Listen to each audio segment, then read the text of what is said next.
So many moms feel stuck and isolated, like they've got to keep it all together and can't say how hard it really is. On Let's Get Real, we talk about the real stuff, motherhood, mental health, and everything in between, so you don't feel like you have to carry it alone anymore. Because in order to heal, we have to get real. If you're feeling overwhelmed, grab the Overwhelmed Moms Guide. It's totally free and made to help you feel like yourself again. The link is in the show notes. Let's jump in. Some women move through motherhood feeling everything more intensely. The noise, the chaos, the emotions, the responsibility, and even the smallest moments. They wonder why they get overstimulated so quickly, why guilt hits so hard, or why they feel things other moms seem to just brush off. If that's you, nothing is wrong with you. You might just be a highly sensitive woman trying to survive modern motherhood. Today we're joined by Elizabeth Cush, a licensed clinical professional counselor, coach, and host of the Awaken Your Wise Woman podcast. With over 19 years in the mental health field, Elizabeth supports highly sensitive women through body, mind, spirit work, self-compassion, and internal family systems. Her story, her work, and her presence helps women feel seen, validated, and deeply understood. As we're getting started and jumping into this topic, can you share a little bit of your own story and what led you to do this work and supporting highly sensitive women? Well, I appreciate you asking that. And I think that I found out later in life, in my 50s, probably. All right, so I'm 65. So in my 50s, early 50s, late 40s, what it meant to be highly sensitive. And I always knew that there were traits of mine that not everybody had, but I didn't really know how to make sense of that. I was super sensitive to noise. As a kid, I was really sensitive to like tactile things that touched my body. Scratchy dresses or sweaters or things like that were almost intolerable. And looking back, when I began to understand that being highly sensitive is a biologically based trait that's found in like 20% of the population, it began to make sense. Like the pieces were like, oh, no wonder I would be out of sorts as a child because of the way I was processing things on such a deep level. So all sensory information for highly sensitive people is almost like it's turned up in volume. And for each person, I think how high the volume goes for what sensory input you're getting probably is a little different. For me, it was sound and like touch, tactile stuff. That was really impacted me pretty intensely as a kid. So as I learned more about it and being a therapist and understanding how I navigated the world, I realized that so many of the people who found me as clients also were highly sensitive. And probably part of that had to do with the way I marketed myself on my website, part of the way I come across when clients meet me for the first time, to my energy, which was lovely, but it also just made me realize how important the work was. And it really has become my focus in my work, on my podcast. The one-on-one work I do and the membership that I've created. Yeah. Oh, that's amazing. So I know you described like the sensitivity to noise and to the tactile parts of things that we might wear. What are some other markers that would help someone identify if they might be a highly sensitive woman? If you get overwhelmed easily, entering into an environment where there is a lot of external stimulus. So, if it's noisy, crowded, intense smells, lots of people where you have to sort of, your energy has to be very present. If you feel things very, very deeply, like I know for me, I can cry over, I'm sure a lot of us do, but videos of puppies or babies or whatever it is, or commercials that are super sensitive. But also, Yeah. So getting overwhelmed easily, feeling things very deeply, also being a very deep processor. So if it takes time for you to sort of think through, or if somebody comes to you with a problem, you might need a little bit extra time, like say through work, right? You might need a little bit extra time to process through a solution or an answer, but you always come to it in a very creative, interesting, sort of out of the box way, because you have this innate gift of being a little bit more creative in how you think and work and enter the world. It's helpful to hear some of these markers to help with understanding, because part of why I wanted to have this conversation with you was because it was something that was kind of mentioned at the end of the last episode that we had. And that one was on like self-compassion. And we were kind of talking at the very end, it was like the highly sensitive person. And I was like, this is something through my own therapy, I'm like, I haven't necessarily had it so specifically named, but it's come up a lot where I'm like, I think like I resonate with what you're saying as you're explaining this right now. And there's something to like our culture, because I have felt the struggle of embracing it and being like, this is actually a gift, because in our culture, we can glorify strength, right? And being like, I'm not fazed by anything. I have extremely thick skin. And it's kind of this sense of denial. And like, you have to basically deny and disconnect from yourself, from your wiring. Because like you said, this is biological. There's a biological component to this. And in that wiring, there are gifts in it. But it's really hard to see when the cultural narrative can often be like, keep a stiff upper lip. Don't let anything bother you. Don't show weak. Like if you cry, you're weak. And so really this, it can actually be such a huge strength. So I'm curious, what are some of the biggest misconceptions that you see highly sensitive moms or women believing about themselves? I think there can be a lot of sort of critical self-judgment around, why can't I handle this better? Why am I not able to, why does it bother me so much, for instance, for a young mom, when my baby cries? But that crying pitch can be a trigger or it can really impact us emotionally if we are incredibly sensitive to sound. It can also be difficult, and these are some of the hard parts because there's beautiful things about being highly sensitive and being a mom too. So, but what can be challenging is getting overwhelmed easily. So if you have a child that's not highly sensitive and super active and rambunctious and makes a lot of noise, that can be hard on our sensory system, because we might need to take breaks more often or give ourselves permission to ask for help if we're feeling overwhelmed or stressed.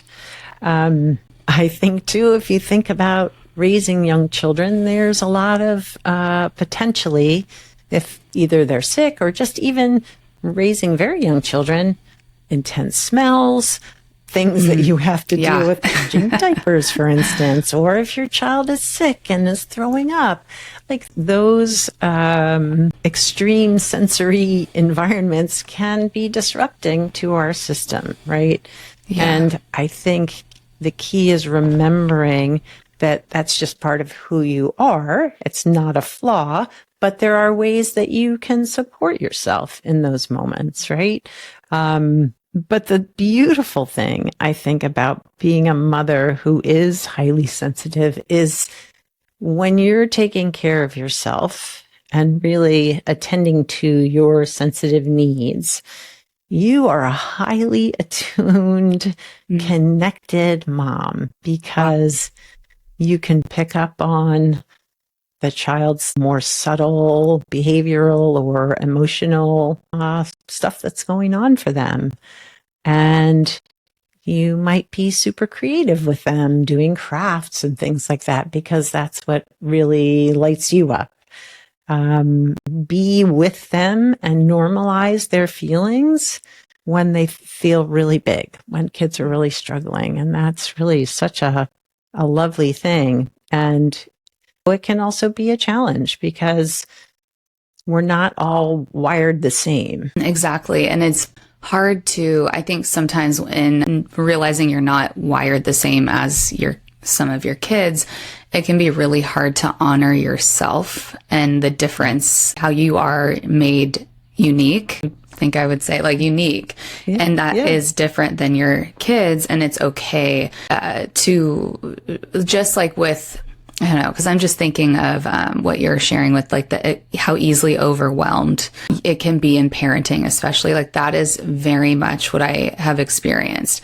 And the biggest thing the biggest voice in my head that has come up from that, it's gotten quieter, but it will still be there. And what's wrong with me? Because I've often felt like, why can't I handle as much as some of these other moms, right? Yeah. Why do I feel so easily overstimulated, overwhelmed? Like a pain point for me has been school pickup, where I'm like, okay, I haven't seen them for several hours that day, but I am so overwhelmed. And by the time we come home, I'm like, I need a break. I need some space and time alone because it was so overwhelming. But then I'll feel really guilty for needing that. And so I know you mentioned like there's this ways that we can support ourselves is if we find ourselves to be wired more like this. So what are some ways that you've seen other women support themselves, especially in the stage of life of parenting with young kids who have more energy and tend to be pretty loud? What's that looked like for them? So I think one key aspect that you raised was like really working toward finding compassion for yourself, recognizing this is just who you are. If you are identifying with some of the stuff we're talking about, you just are a highly sensitive person. So that might mean you do have to take extra care with yourself.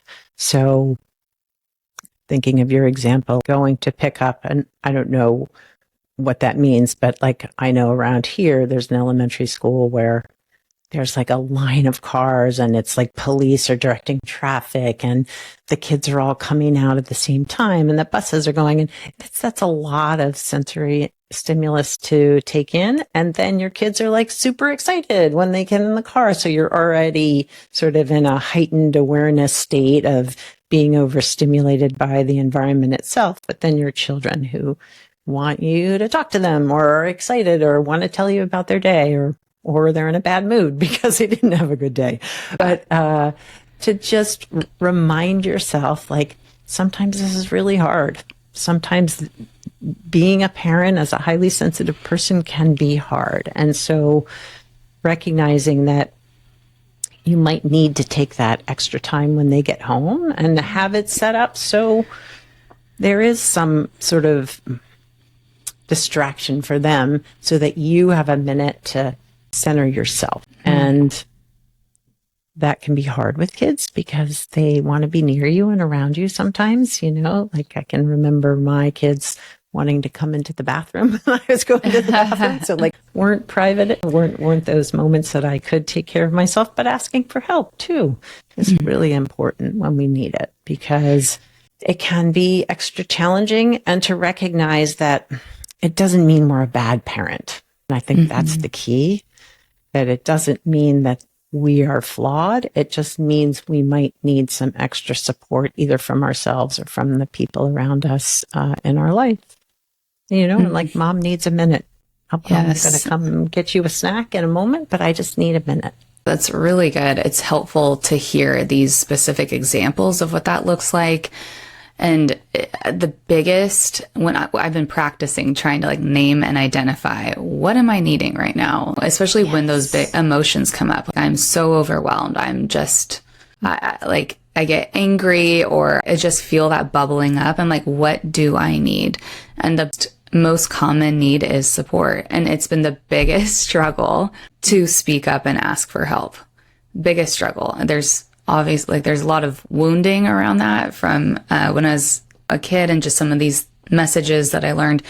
But through the help of therapists, of like support groups I've been in, it's helped to be able to learn how to ask for that and who to go to for that, which has been really helpful. I think been so surprised at like how much help I've needed.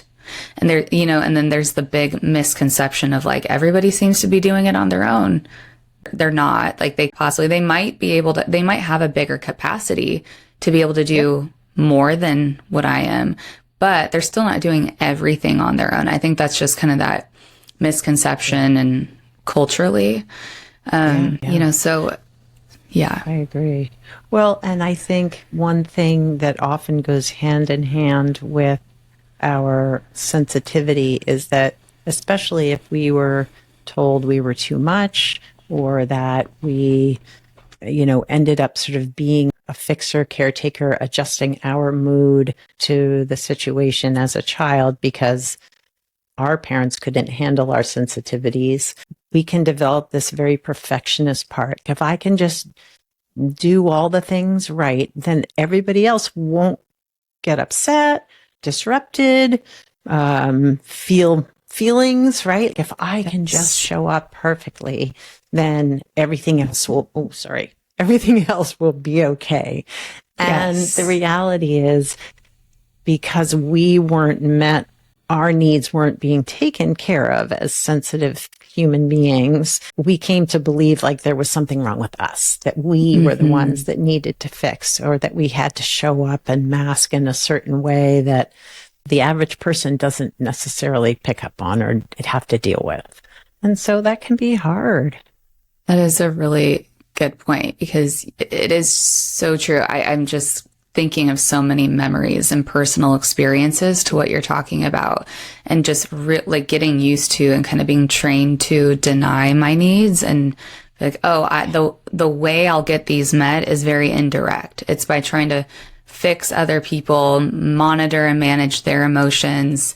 Then that will help me feel safe, and I'll somehow get my needs met, but I can't actually ask for it directly. I can't speak up about it.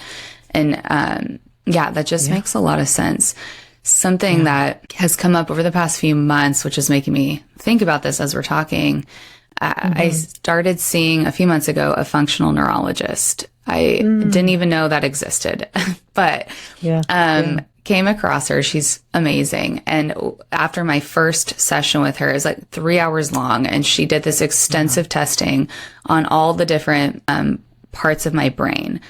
At the end, she told me, she goes, this part of your brain above your brainstem, it's the arousal part. It is at a 10. And like, it's at a 10. It's on fire. Yeah. You are constantly, your body, your nervous system is stuck in fight or flight. And she kind of went into different details of what this looks like in my day to day. And I felt so validated and seen, because I was like, that's exactly how I've been feeling. But because I've had that denied for so many years, right? Like, it was just this not trusting myself and not believing, like, and then really coming back to what's wrong with me. Why can't, and so having her be able to look at numbers and the science of it and be like, I can actually see this part of your brain that is on fire. You are perpetually in hypervigilance. And I was like, wow, like I broke into tears. I was just like, I felt just so seen. And it was like that sense of validation. And so then it helped to have more compassion of like, she could actually see it. And granted, like, we don't have to have that to believe it. It's amazing just to be able to get to the place of like, I'm going to believe this because I know this about myself. I don't have to have something like this to validate. But it was really helpful, because I was like, oh, this could be seen, you know? So there it is in black and white and right. Well, and interestingly too, I am not somatically trained. I haven't been through trainings, but I consult with someone who has, and apparently that part of your brainstem, the lower back part of your, at the very base of your skull, is where a lot of that sort of developmental or pre-verbal wounding can happen, or where it lands, where it's stored. And so there can be a lot of feelings there that we don't have words for, or weren't able to give words to when we were so young. Oh my gosh, that's so good. And it's helpful to hear, because I think that's what's been most surprising is through this process of the past several years of realizing and learning, oh, we're feeling creatures first. We aren't thinking creatures. And then as I've learned language for those emotions and for those feelings, it's helped to be like, oh, that's what this is. I have felt this for as long as I could remember. And just that sense of, I think it's that process too of reconnecting with that intuition, learning to trust myself again. Yes. All of that. Yeah. That's fascinating though. Just from what she shared. That's amazing. Oh my gosh. Yeah. Yes. Well, I can remember just along the lines of being thinking beings, feeling beings first, is like realizing through my own therapy and years of work that I was afraid 99% of the time, even though I couldn't have put words to that. I was running on fear like that. Yes. To realize that that was what was guiding me in decisions and walking through my life, that was really such an aha moment. And, it made me able to do even deeper work around that.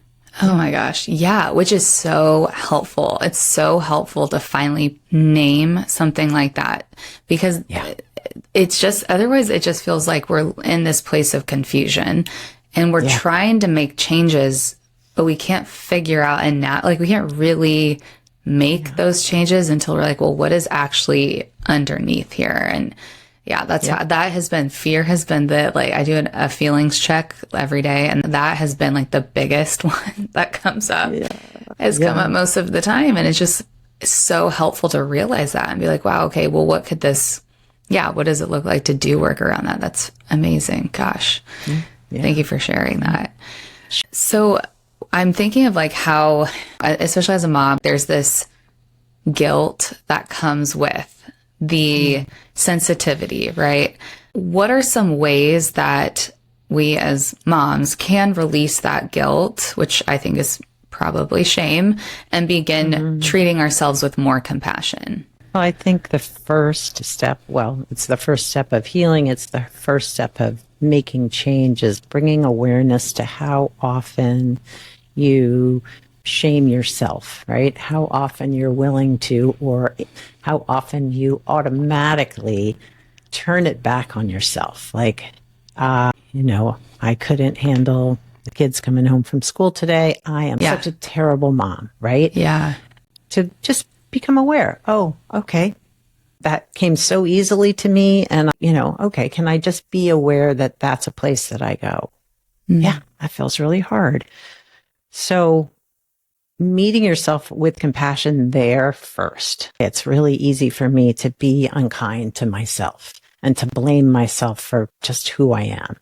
Can I instead meet myself with some care and compassion and recognize that we are operating from a place of what sort of the average world comes to mothering, that you're supposed to be able to handle everything. It's supposed to be easy. We're supposed to make it look effortless when I don't think it's effortless for anybody, honestly.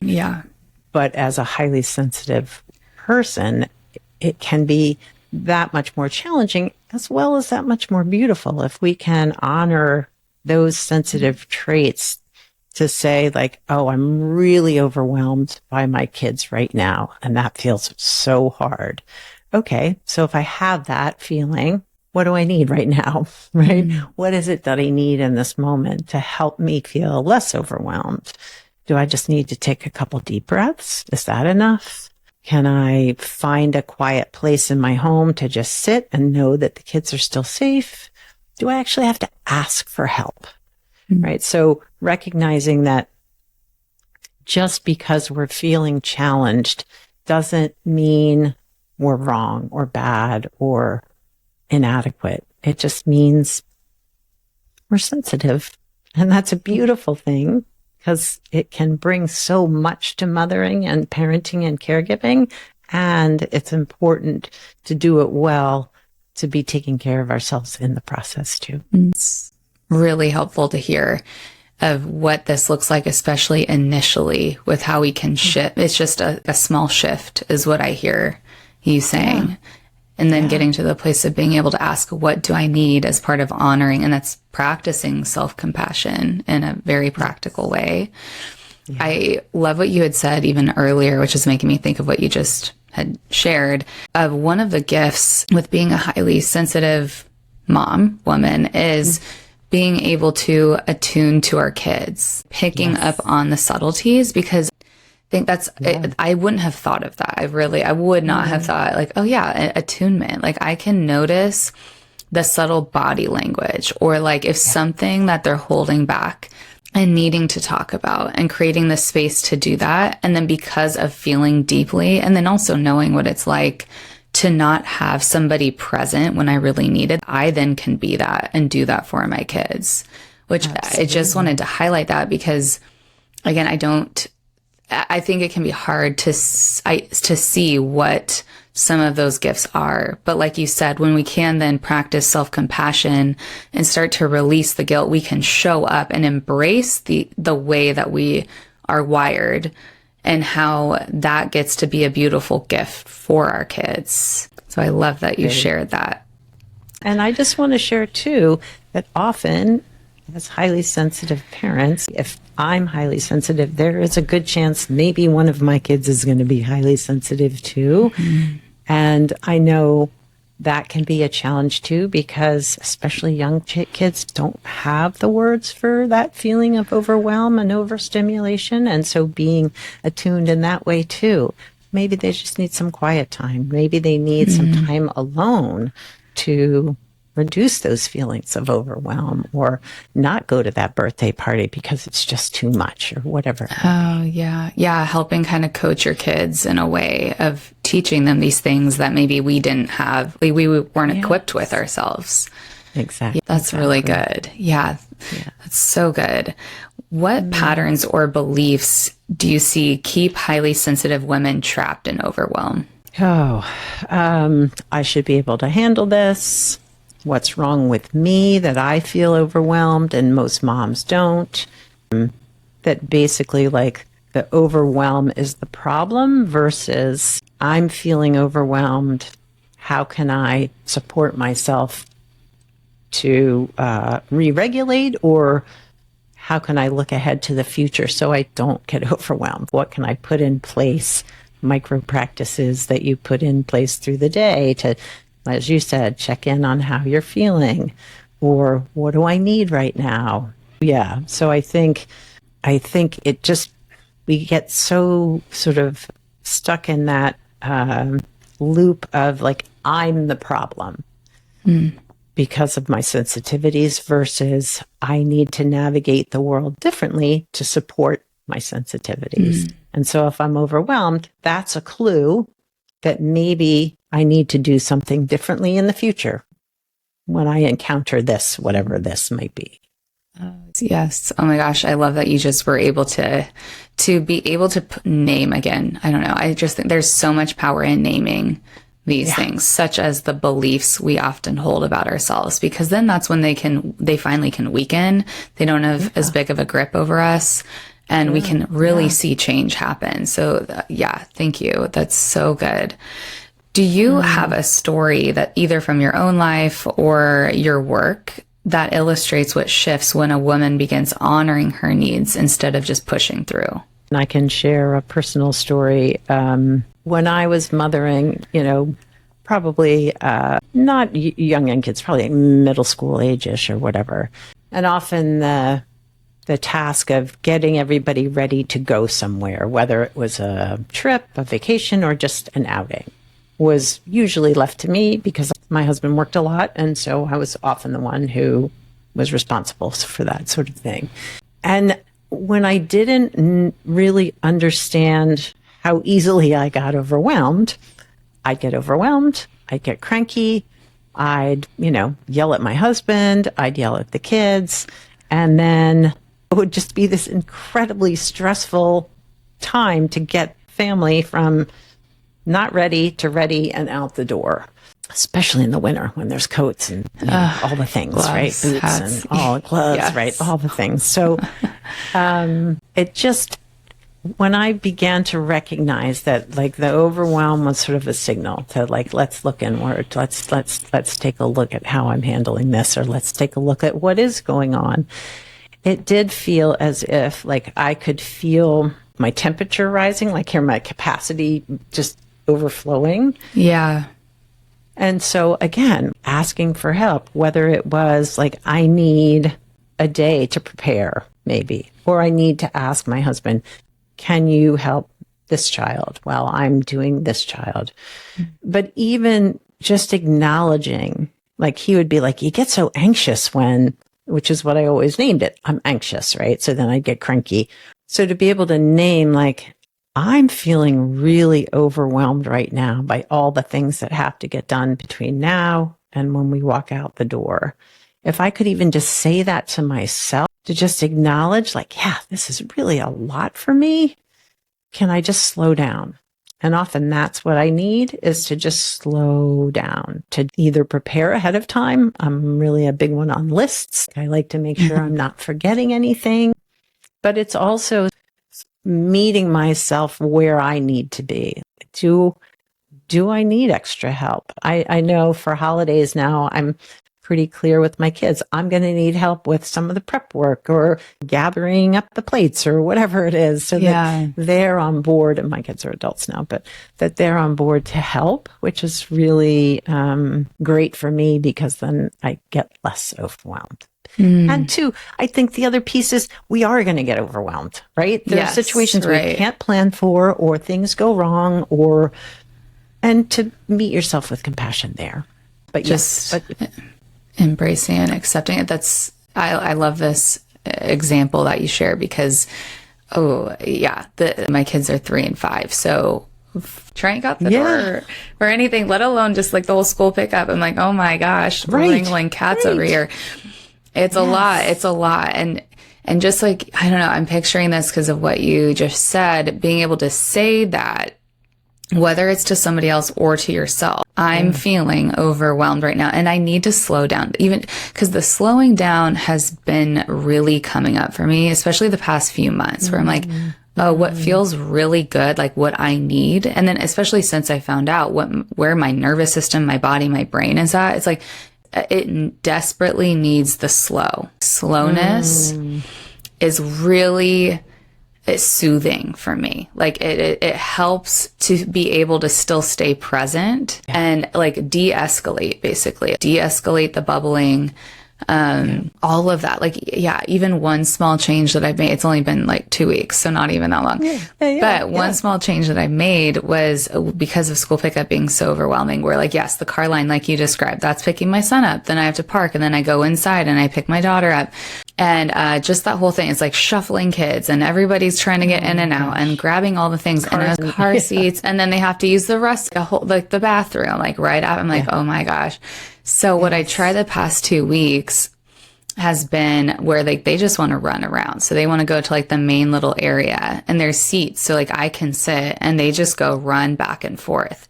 And I have found that to be so helpful, where I don't feel this rush, because that's what it feels like. Just the rush of like, hurry, let's get in the car. You have to pee. Like, oh my gosh, it's how like 10 minutes delayed.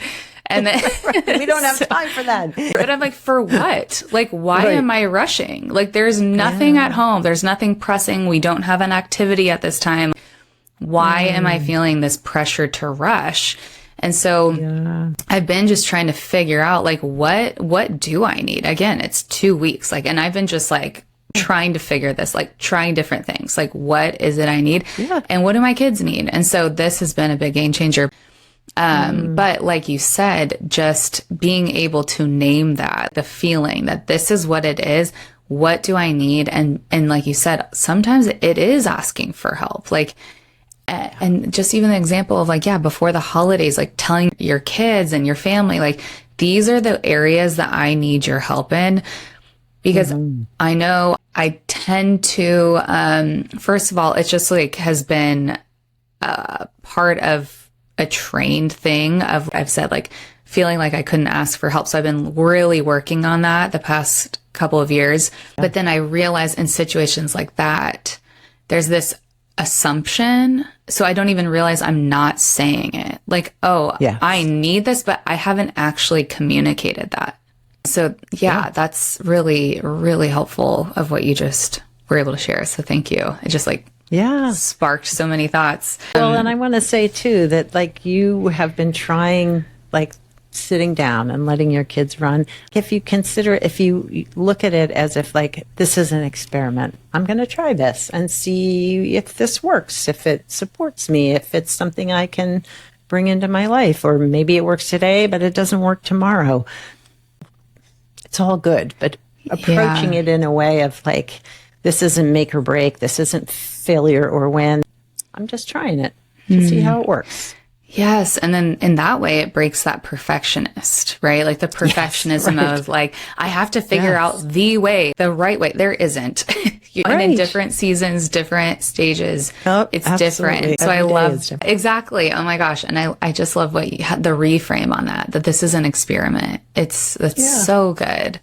Well, as we are wrapping up, I just have one last question for you. What are some of the first steps that a highly sensitive mom can take to feel more regulated, grounded, and supported in her day-to-day life? Well, I personally think it can be incredibly helpful to find other highly sensitive moms or people in your life who get it, who really fully understand what it's like to be highly sensitive. That can be a challenge because there's only 20% of the population.